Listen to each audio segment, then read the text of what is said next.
aunque en algunos lugares están pasando difícil. Ustedes saben que hay una guerra importante, pero como decía el Señor, habrá guerras y rumores de guerra, pero no tengan miedo. Todavía no es el fin. Y para nosotros el fin de los tiempos no va a ser. Porque antes va a venir el Señor a rescatarnos, va a venir el arrebatamiento y todos vamos a ser elevados al cielo con Él. ¿Amén? Bueno, gloria a Dios. Hace ya mucho tiempo que he estado observando, o sea, cuando hablo mucho tiempo hablo de años, ¿no?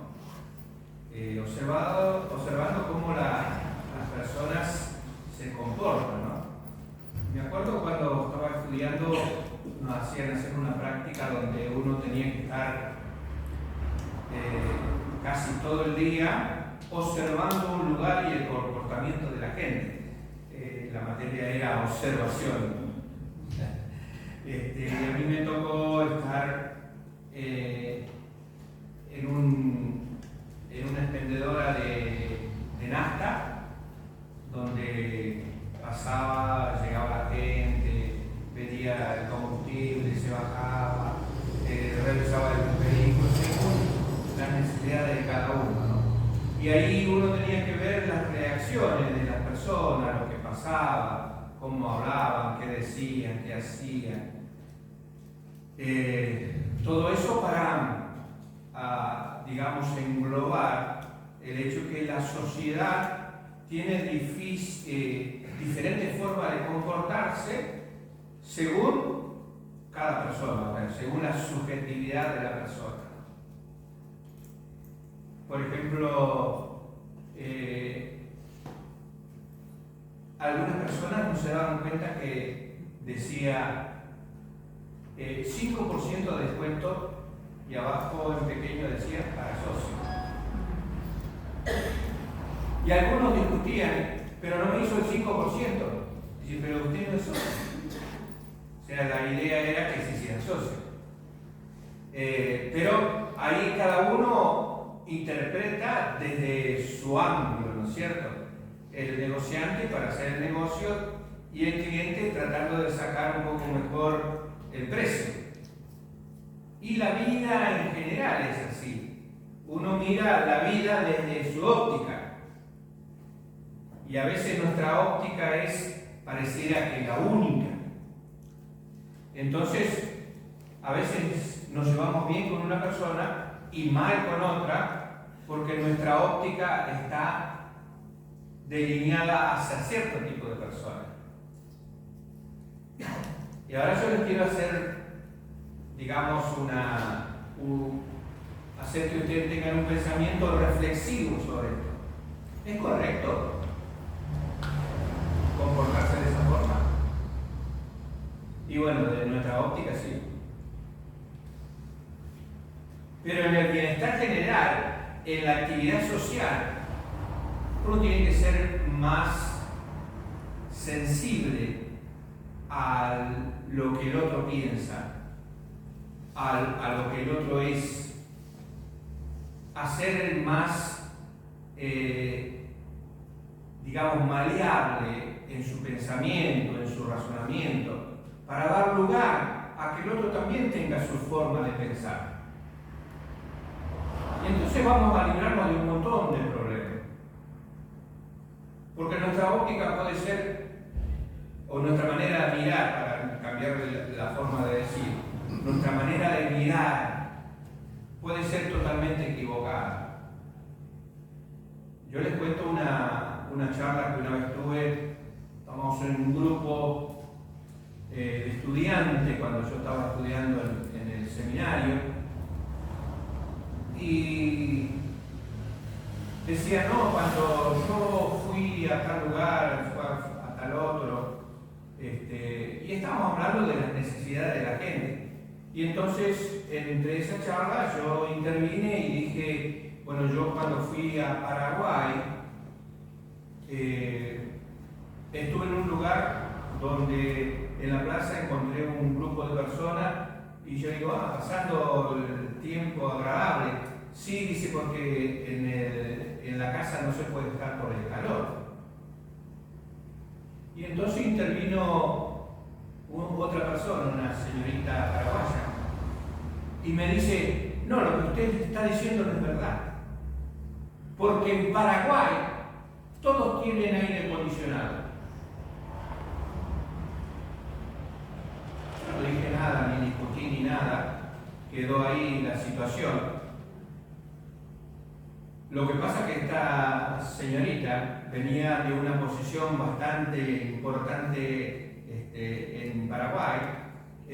Su lugar, su barrio donde vivía, era toda gente de dinero, y las casas donde yo vivía, claro, todos tenían aire acondicionado. Pero era esa sola su visión, acotada a lo que ella tenía, a lo que ella vio y aprendió. Y como no salió de ese círculo, se movió en medio de ese círculo. Para ella todo Paraguay tenía aire acondicionado. Y a veces nuestra mirada es esa, o sea, según lo que yo tengo, lo que he vivido, lo que a mí me parece, eso es. Y en lo que le pasa al otro, y lo que vive el otro, y lo que dice el otro, y lo que puede suceder con el otro, ese no está bien. No está bien porque no está en mi molde. Entonces tenemos que aprender un poco que a veces, aún como religiosos, porque aparte de cristianos somos religiosos, tenemos una visión acotada, achicada, a cuestiones religiosas nada más. Y la religión es un molde.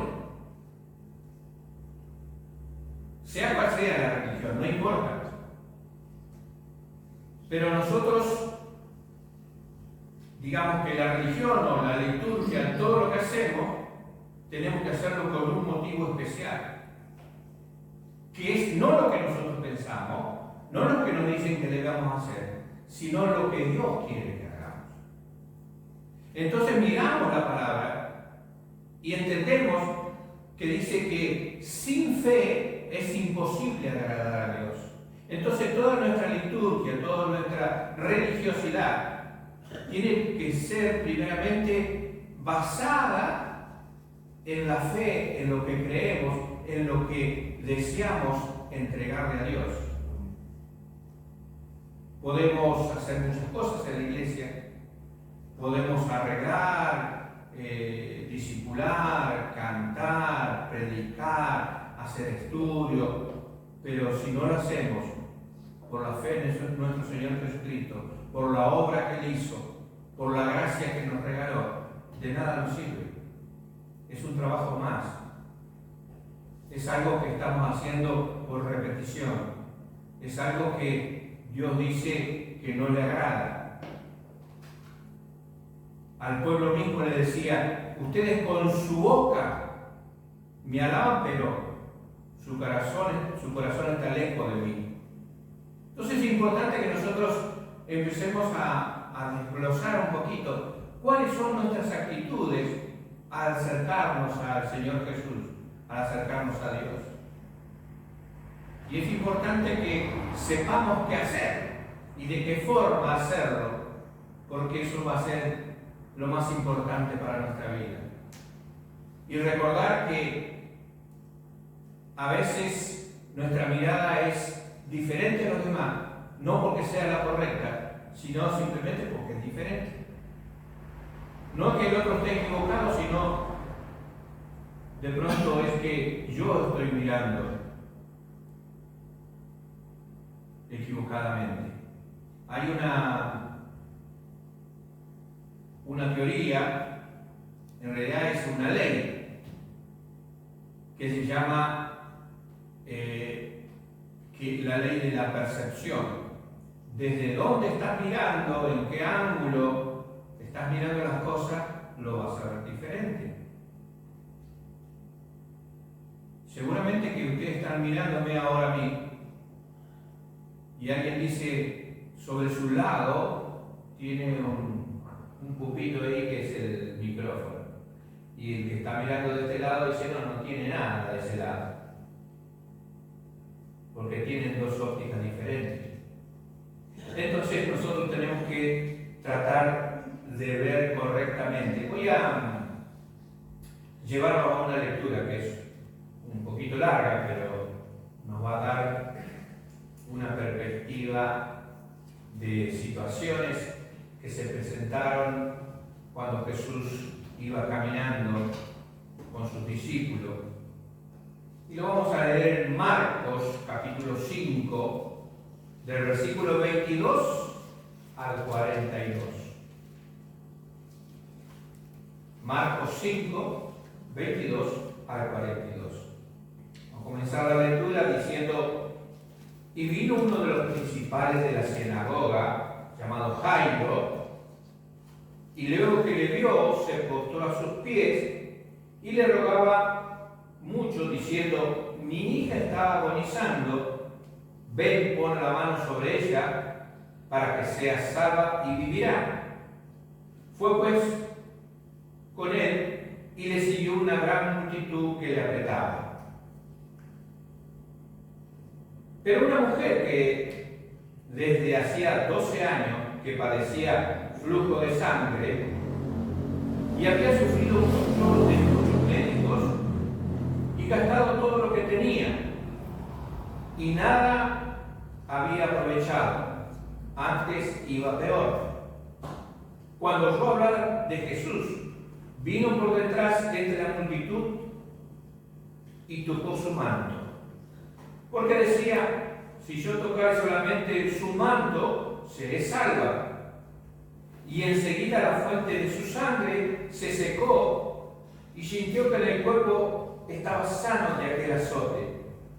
Luego Jesús, conociendo en sí mismo el poder que había salido de él, volviéndose a la multitud, dijo: ¿quién ha tocado mis vestidos? Sus discípulos le dijeron: ¿ves que la multitud te aprieta y dice: ¿quién me ha tocado?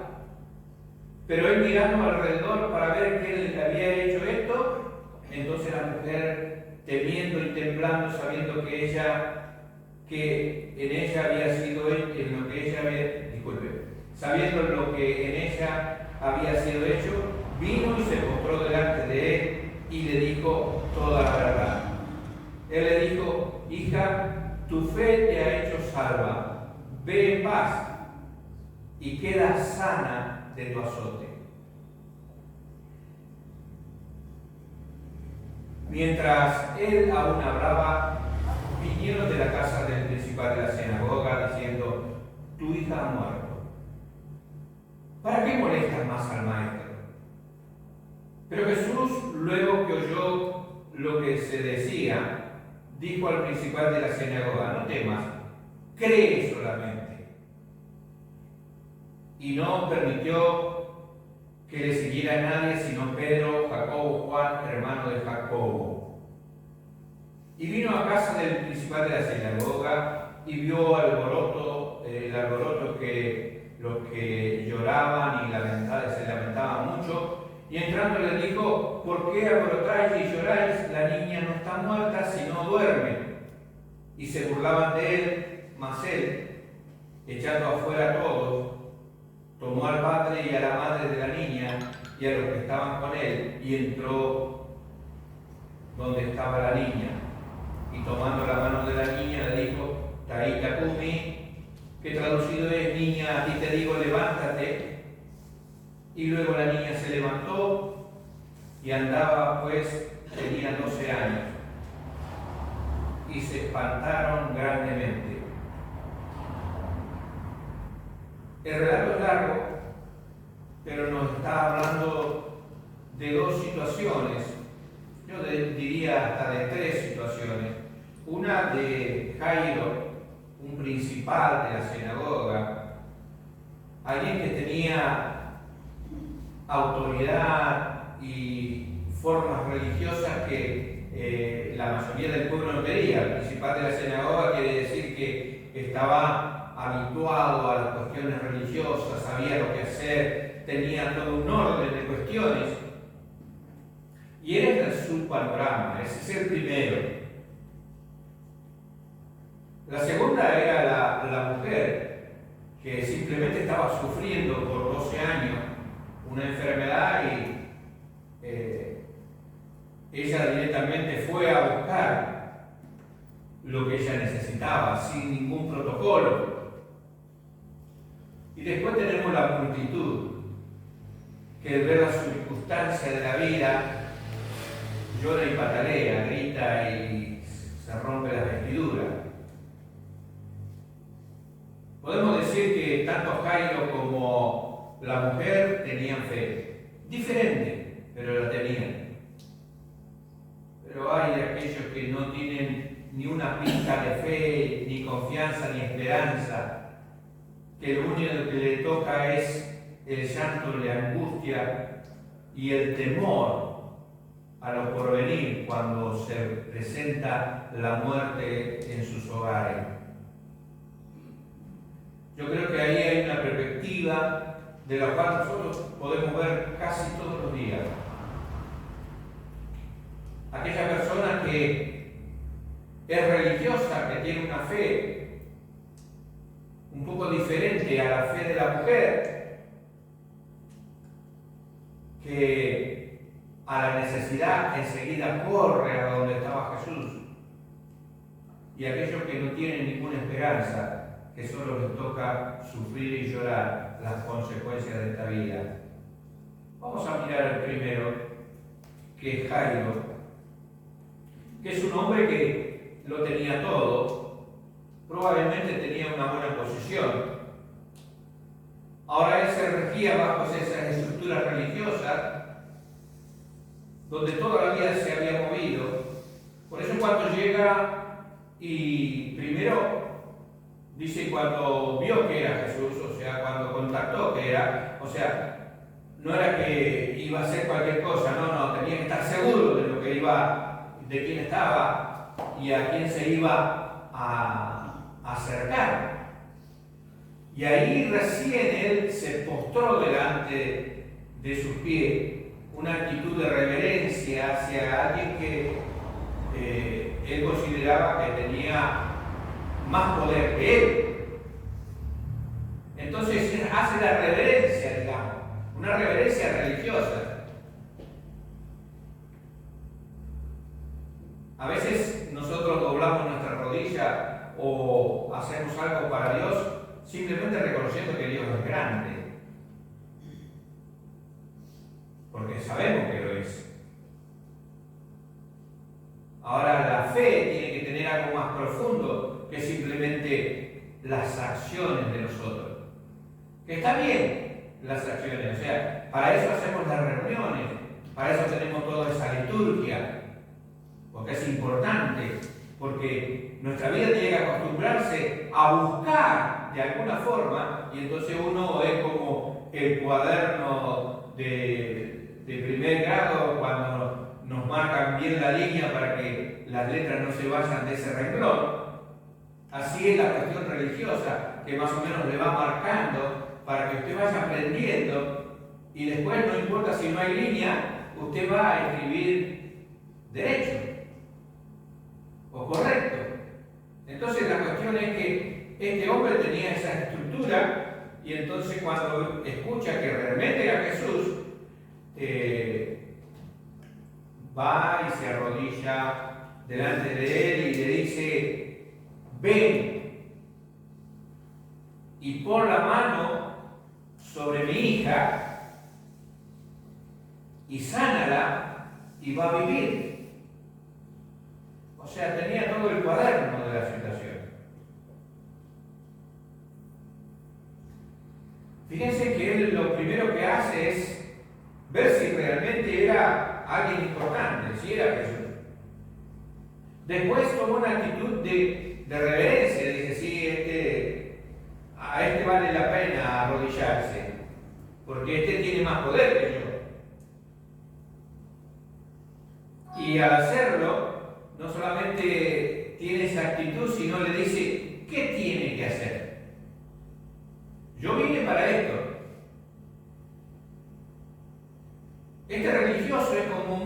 evangélicos, y lo digo porque estamos hablando entre una iglesia cristiana evangélica, muchos evangélicos que hacen esto.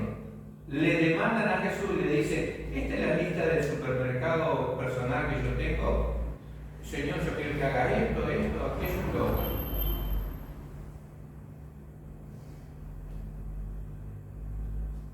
Y este hombre le dice, Señor, yo quiero que hagas de esta forma. Pon la mano sobre mi hija y haz que ella sea salva primero, ¿no? Y va a vivir, se va a sanar. Pero tenés que hacer eso. O sea, y nosotros a veces le decimos, Señor, haz esto. Yo declaro que tal cosa tienes que hacer. No es así. La cuestión es que la acción y la actitud habla de que ese hombre no le estaba dando la autoridad a Jesús. Él le estaba diciendo qué hacer.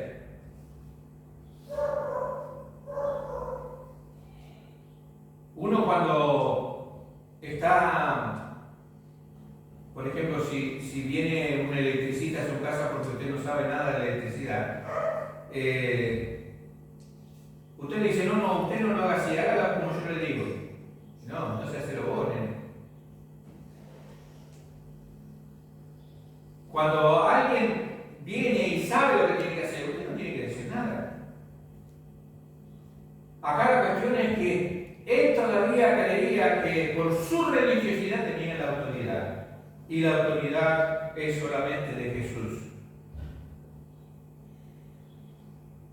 Yo siempre hablaba en el liderazgo diciendo, usted no tiene autoridad.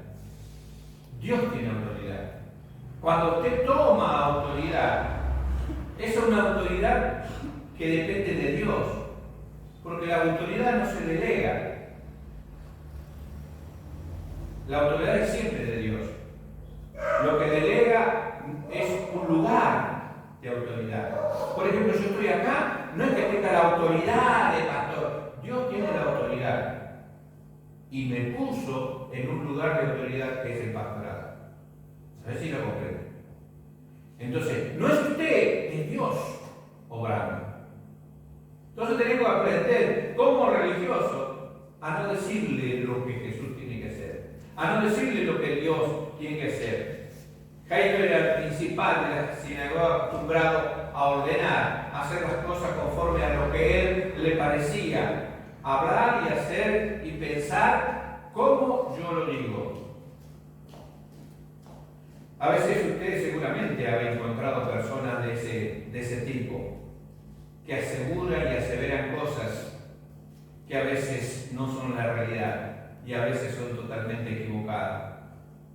Es su propia manera de ver. Ahora cuando estuve en Olavarría, fui en la casa de mi hermano, allí había un muchacho que venía de Buenos Aires, que es el marido de una de las hermanas de mi cuñada. Y entonces mi hermano, sabiendo de la situación que tenía este muchacho, me dice,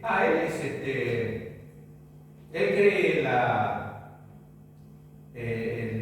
la teoría de la evolución, él es evolucionista.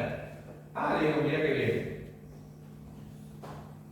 Y entonces este muchacho arrancó con el evolucionismo y empezó a hablar porque el otro le dio pie, porque mi hermano sabía que yo iba a contestar.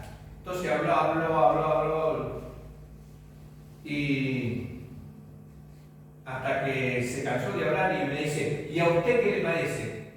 Y yo digo, no, solamente tengo una pregunta para vos. ¿Qué es una ley o es una teoría? No, está comprobado por científicos. Le digo, ¿dónde? No, sí, hay muchos científicos que hablan de eso, que siempre dicen eso, pero ¿es una teoría o una ley? Le digo, eso es una teoría. ¿Qué significa una teoría? Que no está comprobada. Así que si vos querés creer en cosas que no están comprobadas, es un problema tuyo. Es un problema de tu fe sobre eso. Ahora yo tengo mi fe sobre otra cosa. Y bueno, él no supo ahí qué contestar y seguimos con otra conversación. Pero a veces uno cree porque escucha lo que repite uno, lo que repite otro, lo que dice uno, lo que dice el otro, entonces sigue con lo mismo. Pero la fe es diferente, porque la fe es creerle a Dios. No solamente creer en Dios, sino creerle a Dios. Y a veces se encuentra ese tipo de personas y cuando uno les, gracias a Dios este muchacho no se enojó, pero cuando uno les lleva a ver una cosa diferente o le dice una cosa diferente, se enojan. No es así. Bueno, en realidad es porque se enojan porque no saben qué contestar. El que utiliza el enojo es porque no tiene otra herramienta. Y a veces somos duros de entender. Entonces, para entenderlo mejor, vamos a contar un relato, ¿no? Viene un hombre a un almacén y le dice: deme ese pedazo de queso que tiene ahí.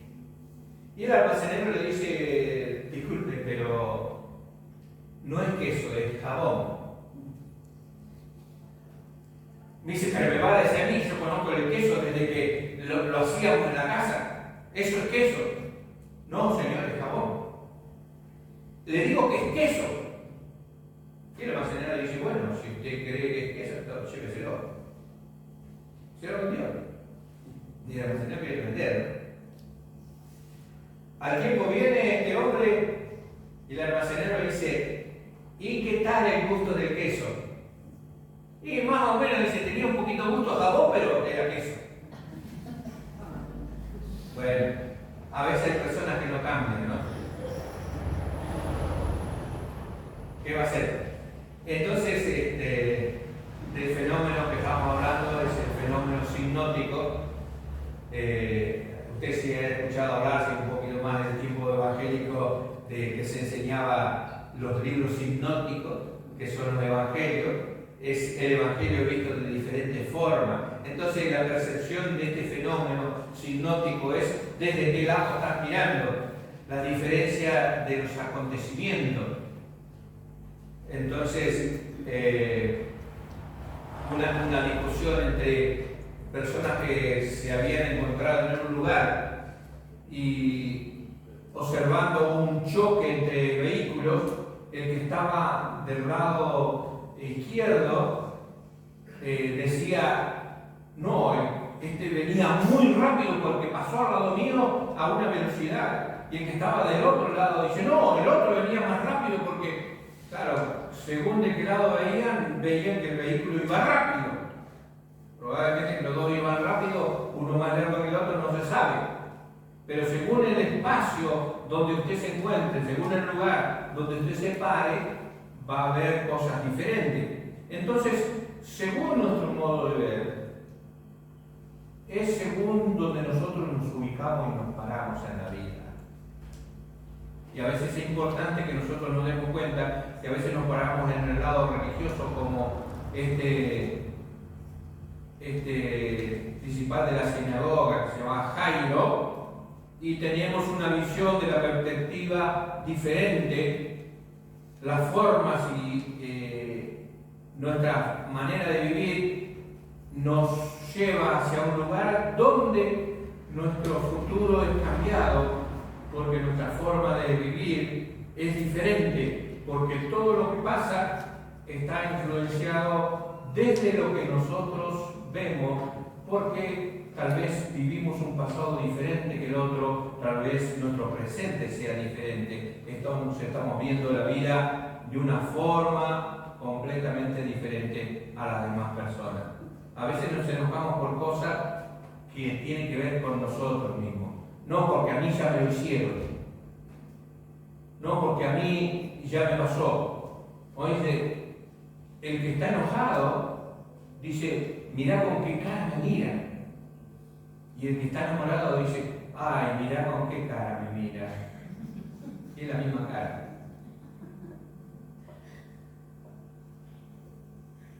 Es lo que pasa cuando dice, hey, correte que tengo que pasar. Entonces el que está enojado dice, o el que no lo quiere dice, es un guaso, no sabe lo que dice, hace cosas que no convienen. Y en cambio la que está enamorada dice, ay, es el único que me dirigió la palabra.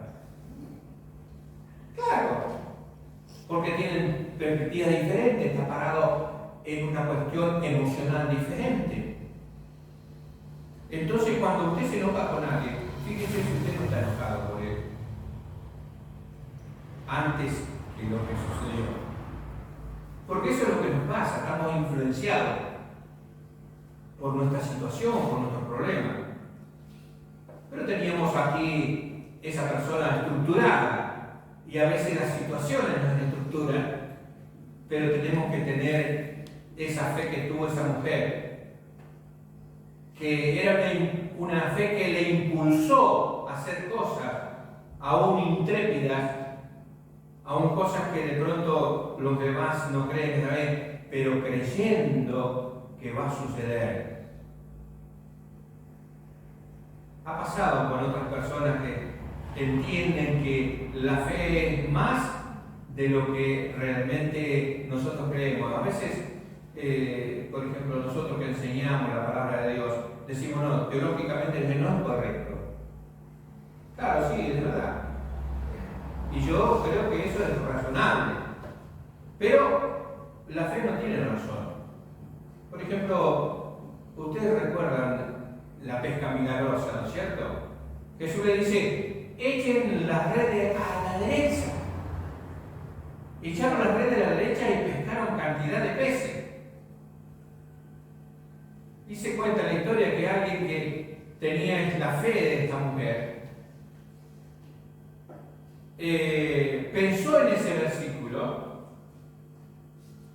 y dice, si yo tiro la carnada a la derecha voy a pescar. Y él no había pescado nada. Y tiró a la derecha y pescó. ¿Saben por qué? Porque la fe moviliza las manos de Dios y produce los milagros aunque no esté de acuerdo con una palabra que leemos en la Biblia. No quiero que se aparten de la Biblia, porque si yo digo teológicamente no es correcto.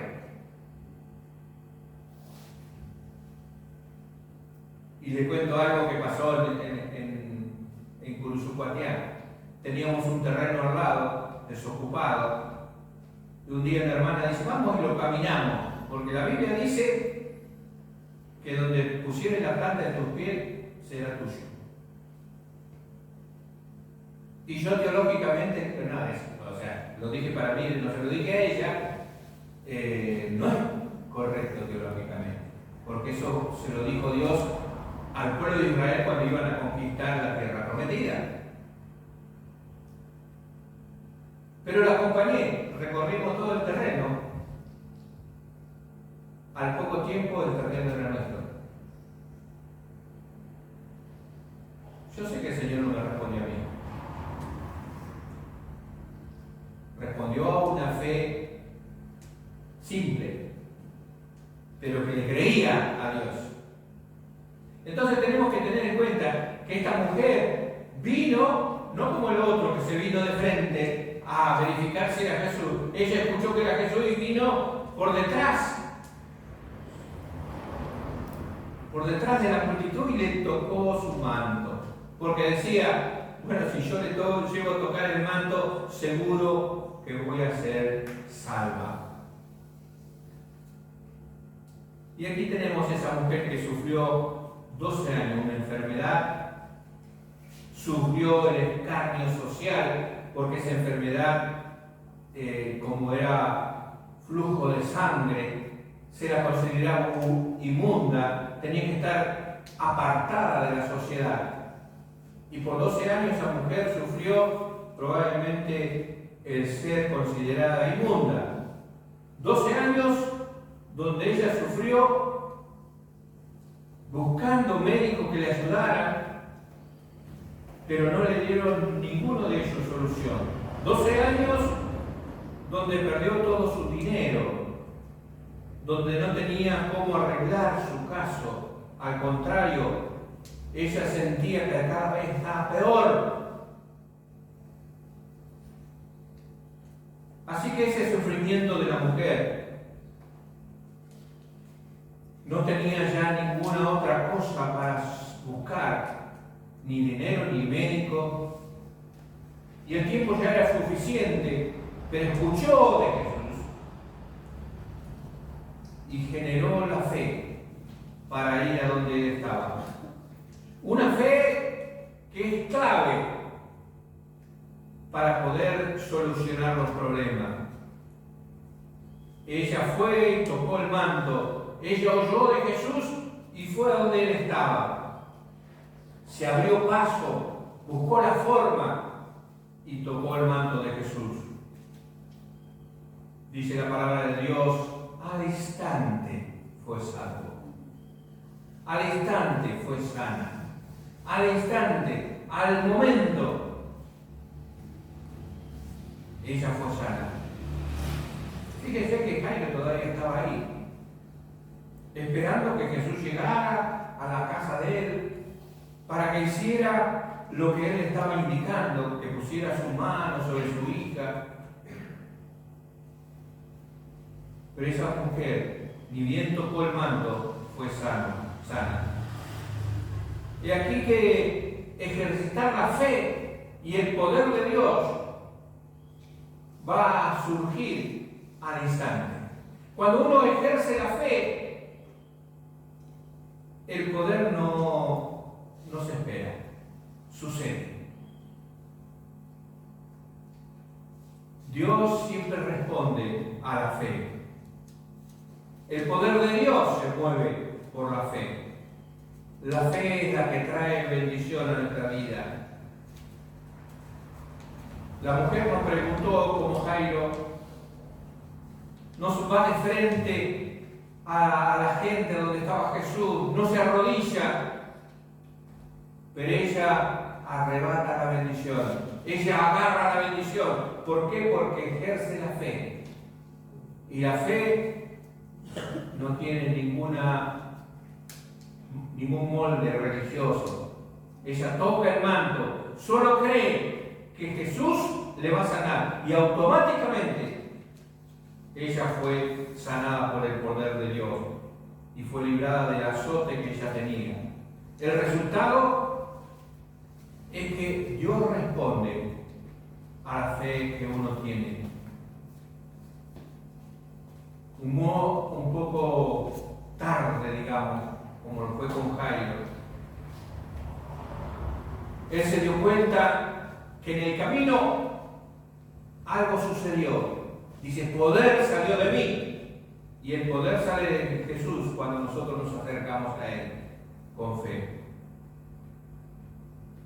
Lucas 8:46 dice que Jesús dijo, alguien me ha tocado, porque yo he conocido que ha salido poder de mí.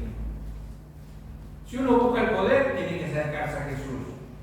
Podemos decir que tú crees y entonces las cosas suceden. Tú crees y entonces las cosas suceden. Podemos decir también que si tú crees, recibes la respuesta de Dios. Si tú crees, algo espiritual va a suceder. Algo maravilloso va a acontecer. Si tú crees, va a salir poder de Jesús y te ayudará y te librará de la situación y el problema que tengas.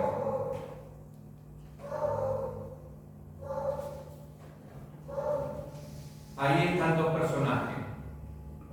Uno con su fe religiosa, que sí vale, que tarda un poco más. Y uno una fe que se activa por creerle a Dios y viene la solución instantánea. Pero hay otros que están sin fe, que las circunstancias naturales les van frustrando. Y son estos que vinieron y le dijeron, tu hija ha muerto, ¿por qué molestas ahora al maestro? Ya está, no hay solución. las cosas pasan así.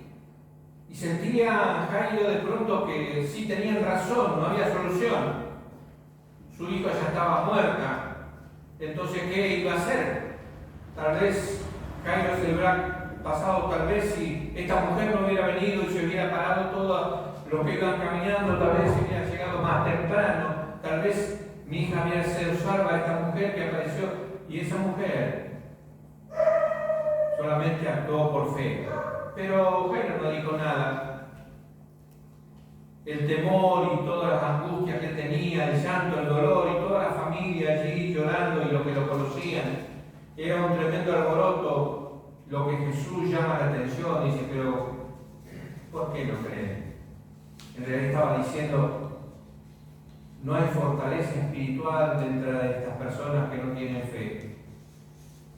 Jesús estaba ahí presente, Jesús estaba en ese lugar, pero la gente seguía alborotada, seguía llorando. ¿Por qué? Porque no tenían fe, porque no creían.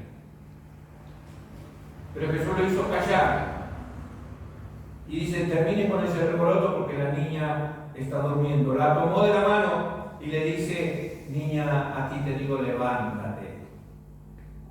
Y más allá de la muerte, los oídos de esa niña oyeron la voz del Señor que le decía, levántate. Y se levantó. Y la Biblia dice, se levantó y caminó, y tenía ella 12 años.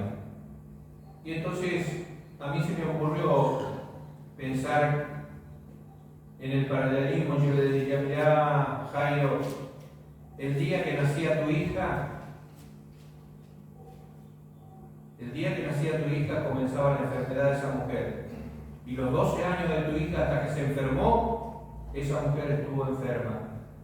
Ahora el poder de Dios la salvó a las dos.